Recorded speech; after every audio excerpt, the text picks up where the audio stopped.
చాలామందికి తల లోపల చిన్న చిన్న గడ్డలుగా ఫామ్ అవుతూ ఉంటాయి. ఈ యొక్క గడ్డలు ఇనిషియల్‌గా స్మాల్ సైజ్‌లో డెవలప్ అయ్యేసి అది వయసుతో పాటు స్లోగా గ్రో అయ్యేది. అవి ఎలాంటి ఇబ్బందిని కలిగించవు. మరి వాటిని ఏమంటారో తెలుసా? వాటినే పైలార్ సిస్ట్ అని చెప్పేసి అంటూ ఉంటాం. దానికి ఇంకో పేరు వచ్చేసి ట్రైకిలెమ్మల్ సిస్ట్ అని చెప్పేసి అంటూ ఉంటాం. మరి ఇవి ఎందుకు ఫామ్ అవుతాయంటే పైలార్ సిస్ట్ అనేటువంటి జనరల్‌గా ఏంటంటే ఈ స్కిన్‌లో ఇది హెయిర్.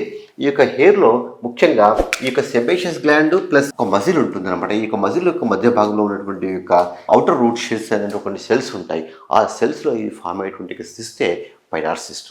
కొందరికి జెనెటికల్ టెండెన్సీ వల్ల కూడా ఈ యొక్క సిస్ట్‌లు వస్తూ ఉంటాయి. చాలా మందిలో అయితే సింగిల్ సిస్టే ఉంటుంది. కొందరికి మల్టిపుల్ సిస్ట్‌లు కూడా ఫార్మ్ అయ్యేటువంటి అవకాశాలు ఉంటాయి. ఇవి స్లోగా గ్రో అవుతూ ఉంటాయి అన్నమాట సైజ్‌లో.